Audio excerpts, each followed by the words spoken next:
I'm Heather. I'm Nate. And this is Lacey. We're going to a watch party by Bravo! It's a sneak peek of an Orange County episode, and I was excited, so we got there early. Whoop, whoop, the OG-OC, it started it all. It was at a little bar just outside of Hollywood called the Nickel Mine, and when we got in line, the paparazzi was already there. So we did what it took to get through security, and then we took the red carpet in. Once we got inside, we found our front row seats and got ready for the show. Now that we had a great table, we ordered our drinks and started cheering for our favorite sport. And everybody knows that Bravo's my love language. Oh yeah, and someone from Bravo came over and asked me about my jacket, and then they did a little Instagram story on it. That was fun. It's always fun when Heather's signed Bravo jacket steals the show, but that only lasted until people started giving their unpopular opinions. Is that Monica needs to come back to Salt Lake. People saying no. We got some people saying no too. I think my controversial opinion is that it is a slap in the face to the Bravo verse for us not to get a reunion after every single month. Yes. I think we need the Real Housewives of Dallas back. I miss them. Well, I don't give a rip. What's up, watch party? Okay, so as a reminder, you guys are getting to see this episode of Real Housewives of Orange County early. So we don't ruin this for future watch parties, which we're already discussing some fun stuff that could happen at the next one. It's important that nobody records any part of the episode tonight. So put your phones away.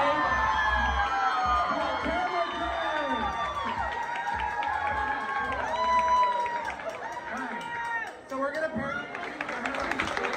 So guys, I have to ask you all a question. Did you watch the episode? Yeah! Are you Team Gina or Team Chen?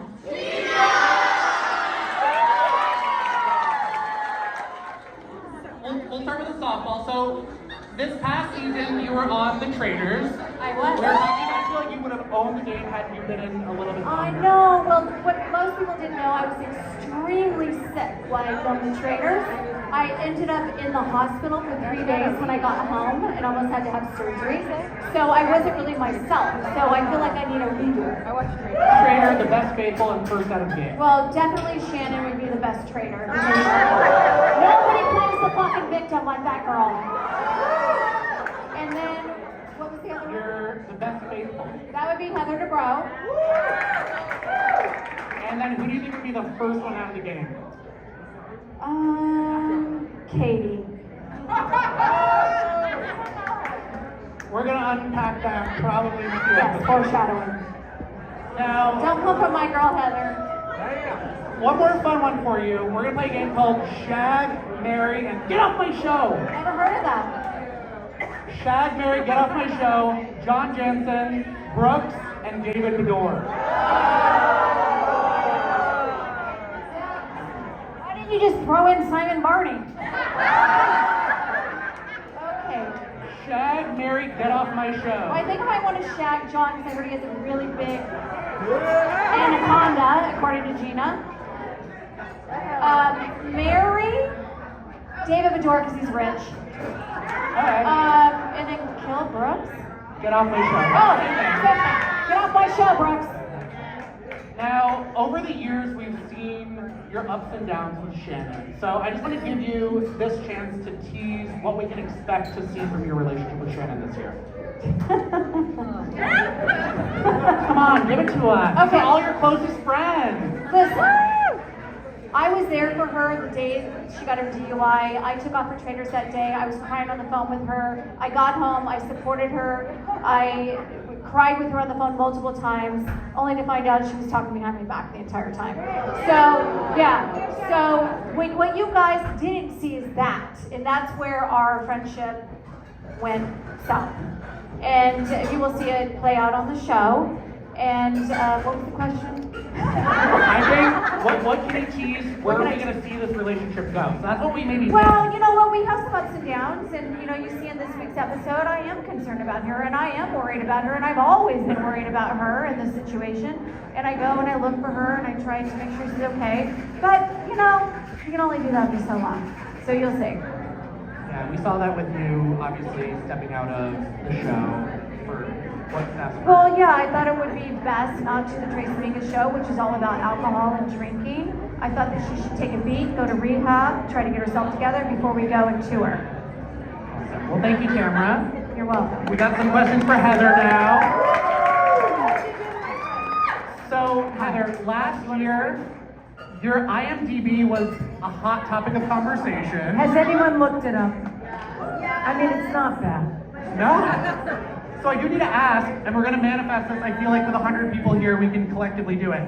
If there was one show right now you'd want to be a guest star on, what show would it be? No, forget that. I want to be on Jennifer Lawrence's new movie that's like about the Housewives. Hello? Okay. There we go. Someone's got a stunt cast. I'm available. I'll make a call. Now, we love a crossover moment at Bravo, right? Everyone loves like a good crossover moment. I don't think anyone was expecting our newest housewife, Katie, to come in kind of through Sutton somehow. We heard a story about Sutton's Christmas party, and there's something about Housewives' Christmas parties that stir up a lot of stuff. But we got to hear her side of that story.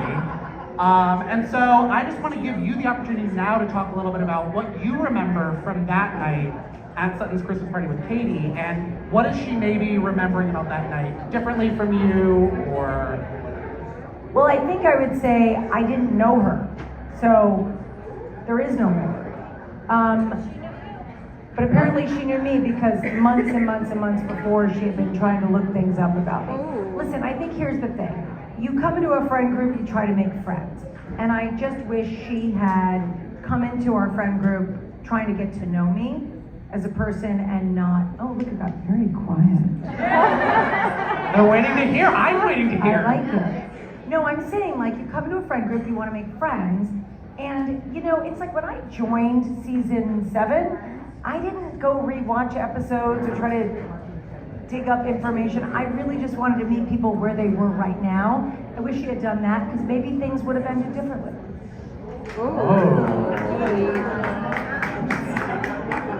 And one more for you. You've been very vocal in the press, on podcasts for years about your friendship with Alexis and having her back on the show. And this year we have Alexis back. What do we? I know, I'm happy to see her. Listen, what can you tease about Alexis's connection to the group this year, her story with the group, where we maybe see Alexis and the group going?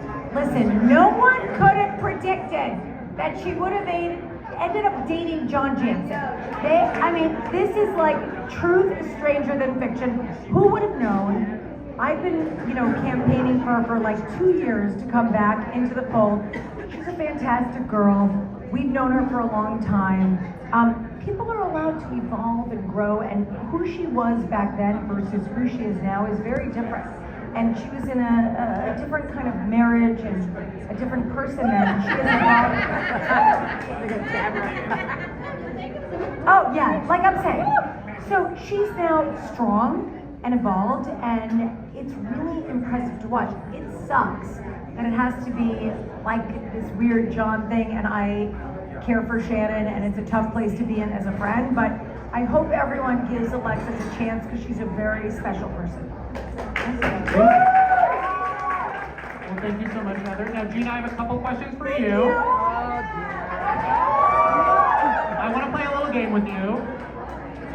Now, we're all very excited. Everyone's very excited, at least I know I am, about Gina's new career, right?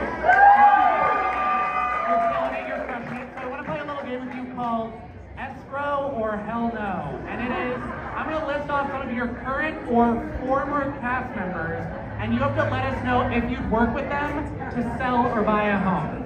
Okay? Okay. First on the list, Kelly Dodd.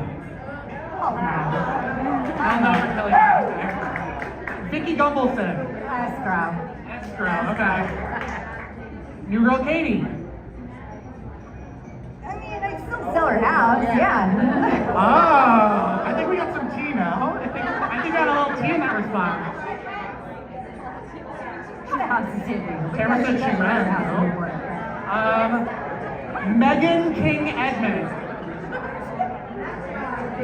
Oh. Some tea just got dropped. Apparently Katie's a renter, allegedly. Well, I'm not. Okay. Megan King Edmonds. Yeah, except she is now doing real estate as well, so she'll probably sell her own shit. Yeah. Fair. Okay. Noella. She's husband. She's got it. She's got it. I know she's doing a bunch of ads I've been seeing lately. Oh, on OnlyFans? No, I mean, no judgment. You get it, girl. Bronwyn. It's all the same bucket, you know? They don't. What am I selling? Escrow, I guess. Okay. You know what? The checkbook's the checkbook. You know, if you come with the money in the purse, I'm going to take it. It's all right. And last but not least, Shannon Medora. Yeah, I would absolutely escrow.